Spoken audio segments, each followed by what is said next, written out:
Você pode ter todo o dinheiro do mundo, construir um império, assinar contratos milionários, mas nada disso te prepara para a dor de ver seu próprio filho sofrer e não saber como ajudá-lo. Essa é a história de Leonardo, um homem que acreditava que podia resolver tudo com poder e controle. Até que uma mulher comum com um coração extraordinário entrou na vida dele e do seu filho e mudou tudo. O que ela fez partiu o coração de Leonardo e o reconstruiu de uma forma que ele jamais imaginaria. Leonardo Lemos era o tipo de homem que aprendia rápido a não sentir. Desde jovem, aprendeu que emoções eram distrações perigosas para quem queria vencer. E vencer era o que ele fazia melhor.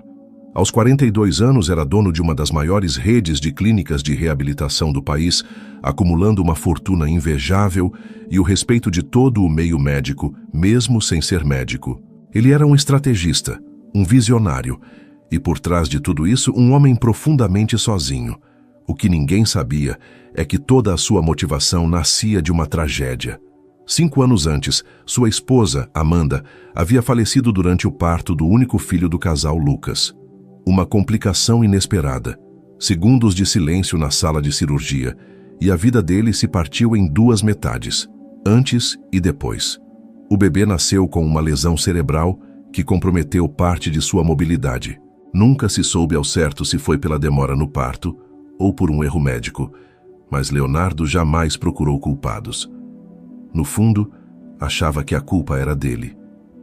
Ele é que havia insistido em que Amanda tivesse o bebê em um hospital particular mais discreto, longe da imprensa.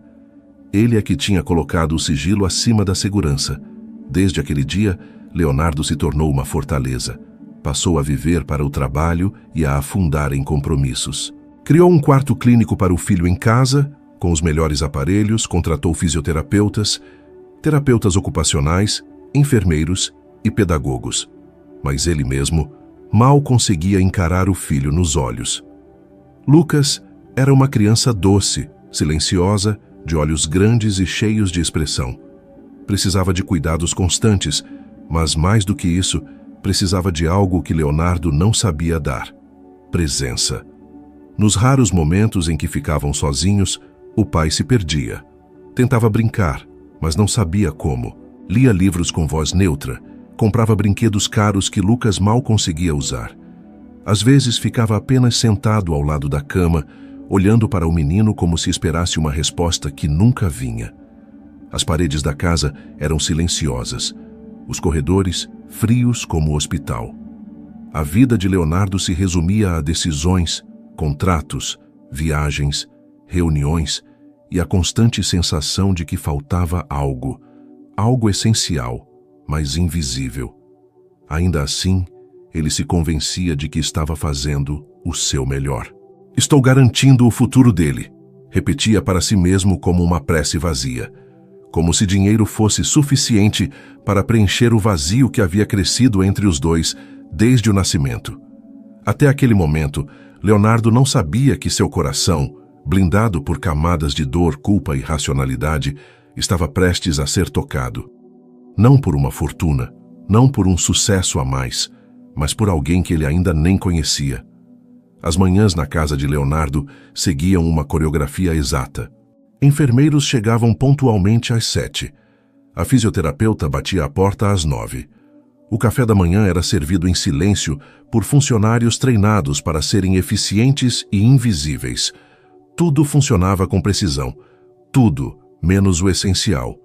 Lucas, agora com quase 6 anos, passava a maior parte do tempo em uma cadeira adaptada próxima à janela do quarto. Era um menino observador. Seus olhos seguiam os pássaros do jardim, as árvores balançando com o vento, o céu mudando de cor ao longo do dia. Mas ele raramente sorria. Mesmo quando os profissionais tentavam brincar, suas reações eram tímidas, distantes, como se ele estivesse sempre à espera de algo ou de alguém. Leonardo observava de longe, ouvia os relatórios, recebia os boletins de evolução terapêutica, e todas as informações eram passadas com uma frieza que ele mesmo cultivava. Mas por dentro, algo o incomodava. Ele sentia, ainda que não admitisse, que Lucas estava apenas sobrevivendo e não vivendo. Ao fim de cada dia, Leonardo passava pelo quarto do filho como se passasse por uma vitrine delicada demais para ser tocada. Dizia boa noite com um beijo apressado na testa, respondia ao aceno do menino com um leve sorriso e seguia para o escritório, onde os papéis pareciam menos assustadores que a presença real de uma criança que precisava dele. As cuidadoras mudavam com frequência. Algumas pediam demissão alegando cansaço. Outras simplesmente não se adaptavam à frieza do ambiente. Leonardo aceitava essas saídas como parte do processo. A casa exige muito, dizia como se fosse culpa da estrutura e não da ausência de calor humano. Lucas não chorava, não reclamava, mas seu silêncio dizia tudo. Naquela rotina cinza, a ideia de buscar uma nova cuidadora surgiu mais por necessidade do que por esperança. Não havia expectativa de mudança, apenas a vontade de manter o sistema funcionando. Leonardo pediu ao seu assistente para selecionar candidatas. Nada muito elaborado, apenas alguém que pudesse preencher a função por um tempo, como as outras. Mal sabia ele que a próxima entrevistada carregava algo que nenhuma outra trouxe antes, um olhar capaz de atravessar a couraça de um coração blindado e tocar não só Lucas, mas ele também. A entrevista aconteceu numa manhã de terça-feira como qualquer outra. O céu estava nublado e Leonardo nem sequer se deu ao trabalho de comparecer pessoalmente. Pediu que sua secretária, Clara, conduzisse as entrevistas e apenas lhe enviasse um resumo com os perfis mais adequados. Afinal, para ele, bastava que a candidata tivesse experiência com crianças com deficiência e soubesse seguir protocolos. Mas quando Clara mencionou o nome de uma jovem chamada Júlia Matos, algo na voz dela soou diferente. Ela não tem um currículo impressionante, disse Clara, em tom hesitante, mas tem algo, um jeito, uma presença. Talvez o senhor devesse conhecê-la. Leonardo quase recusou. Mas naquele dia, curiosamente, teve um intervalo entre uma reunião e outra. Aceitou receber Júlia no escritório da própria casa, mais por tédio do que por real interesse.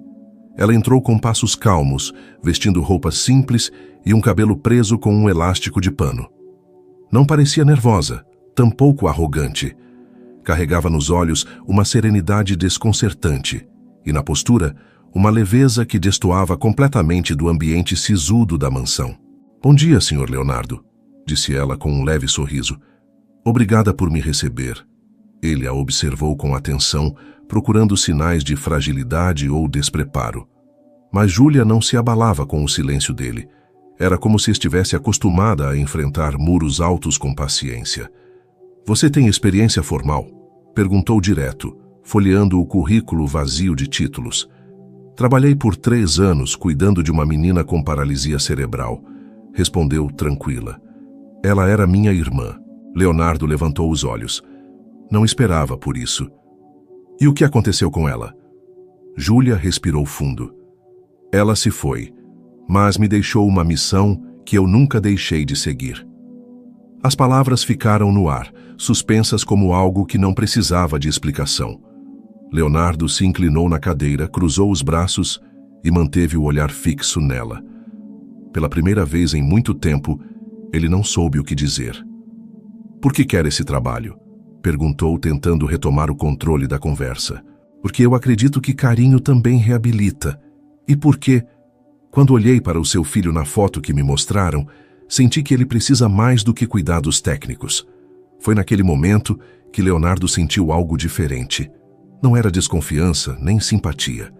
Era uma espécie de inquietação, como se o discurso controlado que ele usava há anos tivesse sido silenciosamente desarmado. Contra toda a lógica que costumava seguir, ele a contratou. E como último ato de um homem que ainda não sabia confiar, instalou câmeras nos principais cômodos da casa. Não para vigiar, dizia a si mesmo, apenas para garantir a segurança. Mas, no fundo, era medo. Medo de entregar o que ele mais temia perder, o pouco de afeto que ainda restava no mundo dele, e que agora estava nas mãos de uma estranha chamada Júlia. As primeiras gravações ficaram armazenadas por dias, sem que Leonardo sequer as abrisse. A rotina acelerada de reuniões e compromissos o impedia, ou talvez fosse só mais uma desculpa para não lidar com aquilo. Júlia havia começado há uma semana, e até então os relatórios da equipe eram neutros. Lucas está respondendo bem, o ambiente está mais calmo. Ela tem um jeito tranquilo. Mas nada disso o preparou para o que veria naquela noite. Era quase meia-noite quando ele entrou no escritório, abriu o laptop e clicou no primeiro arquivo salvo da câmera da sala de brinquedos. A imagem era nítida. Lucas estava no canto em sua cadeira adaptada e Júlia sentada no chão, com as pernas cruzadas, segurando um livro. Era uma vez um menino que vivia num castelo alto demais para descer, dizia ela, com a voz suave, quase como uma canção. Leonardo se inclinou na cadeira. Júlia olhava para Lucas enquanto lia, mas não como quem lê para uma criança. Ela lia como quem convida alguém a escapar de um lugar escuro. E Lucas sorria. Não um sorriso tímido ou mecânico, mas um sorriso aberto, genuíno. Seus olhos brilhavam como se aquele conto o tivesse levado para outro mundo. Nos minutos seguintes, Júlia fechou o livro e, com cuidado, aproximou um pequeno teclado eletrônico. Sentou-se ao lado de Lucas e colocou as mãos dele sobre as teclas. Não precisa sair som bonito, tá? Só sente, disse, como se não houvesse pressa no mundo. Ela apertou as teclas junto com ele, criando pequenos acordes desajeitados, mas cheios de vida. E então aconteceu. Lucas soltou uma gargalhada curta. Leonardo pausou o vídeo. Recuou na cadeira. Levou a mão ao rosto. Aquilo era raro, raríssimo. Seu filho rindo, tocando, se entregando. Era como se um raio de sol tivesse atravessado pela primeira vez a janela fechada daquele coraçãozinho. Com um nó na garganta, Leonardo avançou o vídeo. Em outro momento, Júlia empurrava lentamente a cadeira de rodas por entre as plantas do jardim. Parava diante das flores. Deixava Lucas tocar as pétalas. Apontava para o céu, ensinando nomes de nuvens. De vez em quando, cantava algo baixinho, e Lucas murmurava sons tentando acompanhar. Na última gravação daquela noite, ela estava ajoelhada ao lado da cama dele, segurando suas mãos com delicadeza. Você é mais forte do que imagina, sabia? Leonardo pausou novamente. Ficou em silêncio por um longo tempo. Aquelas imagens o haviam desmontado, não só pelo que Júlia fazia, mas pelo que ela despertava em Lucas, e sem querer nele também. Era apenas o começo, mas Leonardo já sabia. Aquela mulher não era como as outras.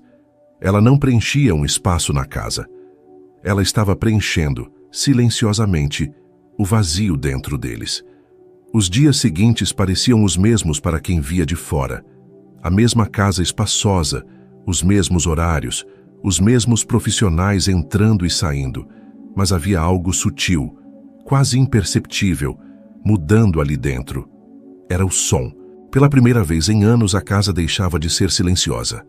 Risinhos abafados, pequenos sons no teclado musical, palavras balbuciadas e até cantigas suaves preenchiam os corredores antes tão frios. E tudo isso vinha do quarto de Lucas. Ou melhor, de Júlia com Lucas. Leonardo começou a se demorar mais em casa. Dizia a si mesmo que era coincidência. Cancelava compromissos menos importantes e passava mais tempo no escritório ao lado do quarto do filho, ouvindo sem querer, ou querendo, mas sem admitir, as interações entre os dois. Júlia havia transformado a rotina de Lucas. Reorganizou o quarto com brinquedos acessíveis, espalhou livros ilustrados, criou um cantinho do jardim interno onde ele podia sentir os cheiros das plantas. Tudo com simplicidade, mas com uma intenção amorosa que ninguém ali jamais havia demonstrado. Certa tarde, Leonardo passou discretamente pela sala e viu uma cena que o paralisou. Júlia fazia cócegas nos pés de Lucas, que gargalhava com o rosto virado para o teto. Era um riso cheio, livre, como o de qualquer criança saudável e amada. E Júlia, ela também ria com os olhos brilhando. Naquela noite, Leonardo não assistiu às gravações. Não precisou. Tinha visto o suficiente ao vivo para entender. Não era apenas o filho que estava sendo curado ali. Durante um jantar mais silencioso que o habitual, Leonardo do nada falou. Ele parece outro.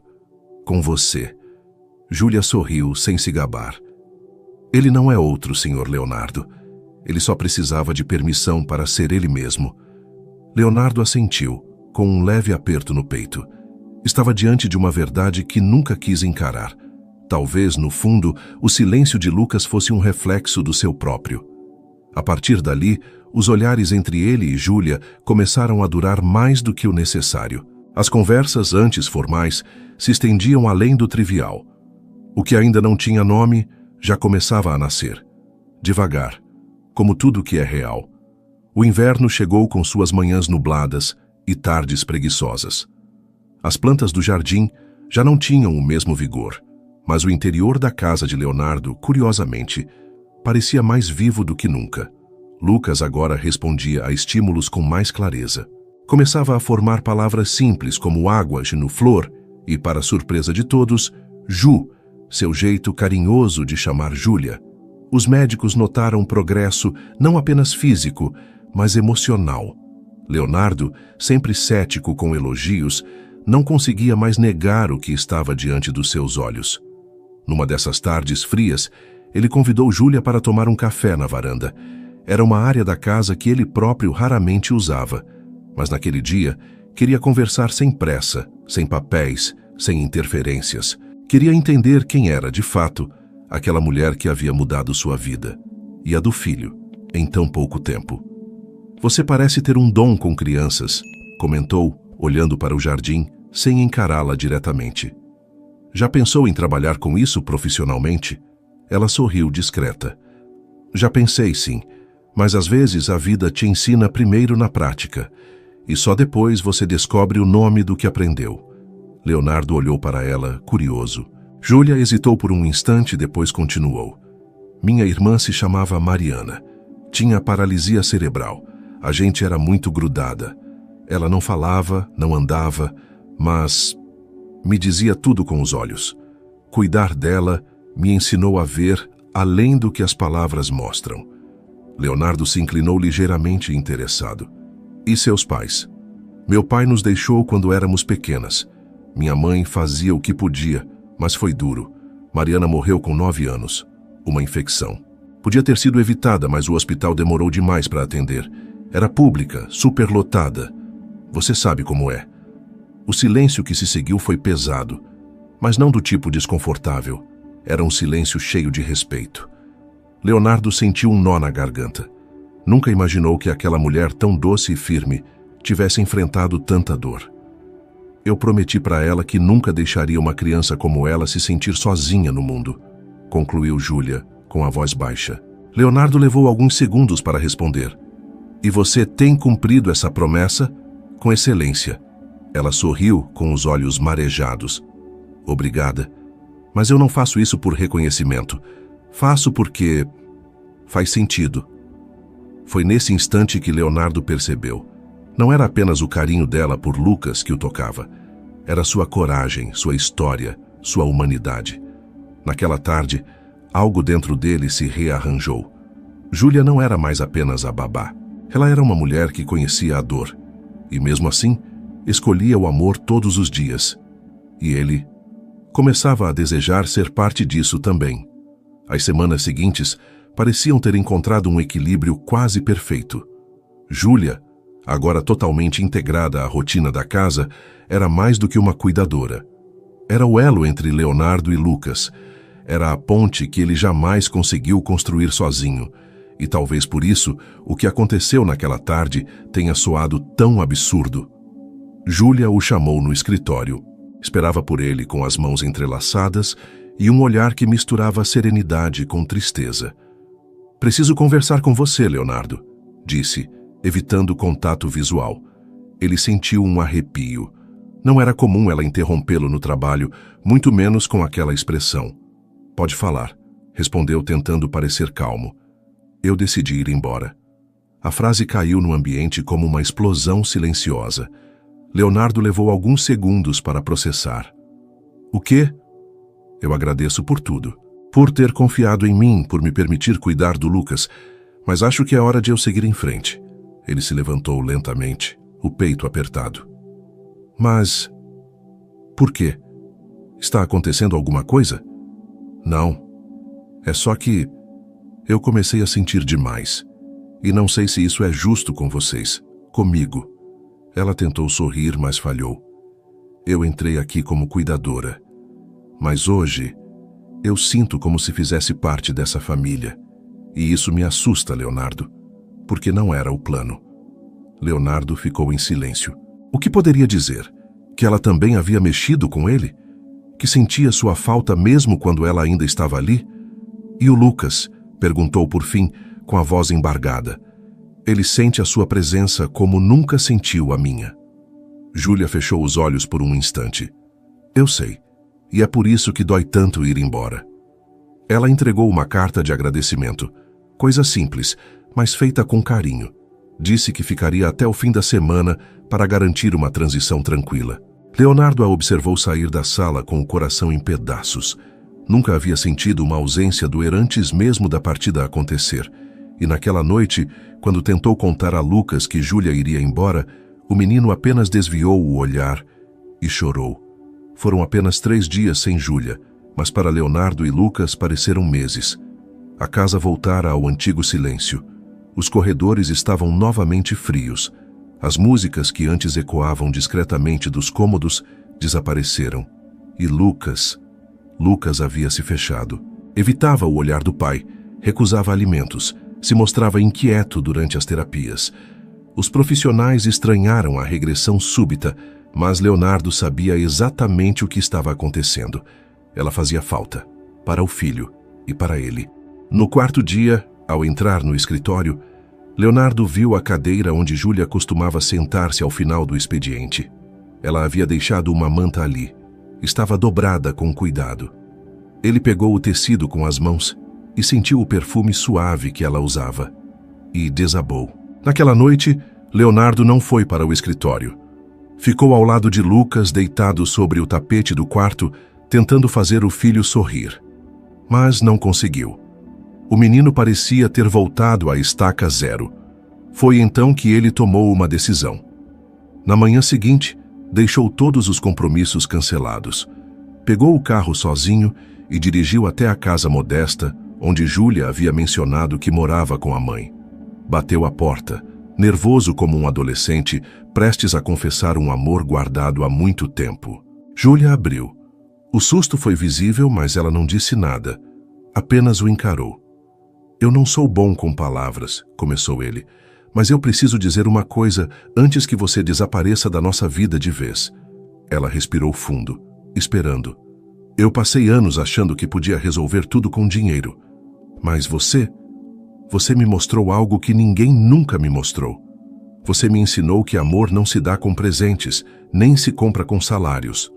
Amor se vive. E o que você deu ao meu filho é algo que eu nunca consegui dar. Júlia manteve os olhos marejados. Ele continuou. Eu não vim aqui para pedir que volte ao trabalho. Vim pedir que volte para nós. Porque você não é só alguém que passou pela nossa história. Você é parte dela. Silêncio. E então um sorriso. Tímido, emocionado. Ela assentiu devagar, como quem ainda não acredita que aquilo estava acontecendo. Eu não queria ir embora. Só achei que estava me envolvendo demais, confessou baixando o olhar. Então se envolva, disse ele aproximando-se. A gente precisa de você. Eu preciso. Dias depois, Júlia estava de volta. Não como funcionária, mas como alguém que agora fazia parte daquele lar. As barreiras haviam caído e algo novo estava começando a florescer entre os 3. 2 anos haviam se passado desde o dia em que Leonardo bateu à porta de Júlia. E naquela manhã ensolarada, a mesma varanda onde eles haviam tido sua primeira conversa verdadeira, agora recebia mais um momento inesquecível. Júlia segurava nos braços um bebê de poucos dias, envolto em um cobertor azul claro. Ao lado dela, Leonardo sorria, emocionado. Mas a cena mais bonita era Lucas, agora com 8 anos, sentado em sua cadeira ao lado do berço, segurando a mãozinha minúscula do irmão com o maior cuidado do mundo. Ele tem seus olhos, Lucas, sussurrou Júlia, e seu coração também. Lucas sorriu, um sorriso aberto, cheio de orgulho. Desde que Júlia voltara para suas vidas, ele evoluíra como ninguém esperava. Falava com mais clareza, ria com mais frequência e, acima de tudo, expressava afeto com naturalidade. Coisa que antes parecia impossível. A casa já não era mais silenciosa. Brinquedos espalhados, música leve tocando ao fundo, o aroma de café com pão saindo da cozinha. Não havia luxo exagerado, nem protocolos rígidos. Havia vida, havia calor, havia família. Leonardo observava a cena com olhos úmidos. Sentia-se grato por ter aberto mão do controle, por ter permitido que o amor entrasse, mesmo quando o medo tentou fechar todas as portas. Nunca imaginei que algo tão simples pudesse ser tão grande, disse ele, tocando o rosto de Júlia. Ela sorriu. É que algumas riquezas a gente só encontra quando para de procurá-las nos lugares errados. Ele a abraçou com delicadeza. E ali, entre o riso das crianças e o silêncio acolhedor de um novo começo, Leonardo finalmente entendeu. A vida não se mede em conquistas, se mede em vínculos. E naquela manhã, ele sabia, com toda certeza, que estava exatamente onde deveria estar. A vida de Leonardo mudou para sempre. Não por causa de uma grande aquisição, nem por um sucesso profissional, mas porque ele teve coragem de baixar a guarda e permitir que o amor entrasse. Júlia não curou apenas Lucas. Ela curou um pai que havia se perdido dentro de si mesmo. E no fim, mostrou que as maiores riquezas da vida não cabem numa conta bancária, mas em um abraço, um sorriso e na presença de quem ama de verdade. Se essa história tocou o seu coração, deixe o seu like, compartilhe com alguém especial e se inscreva no canal. Aqui cada história é um lembrete de que o que realmente importa não se compra, se vive. Comenta aqui embaixo o que você achou dessa história e aproveita para nos dizer de qual lugar você está nos assistindo.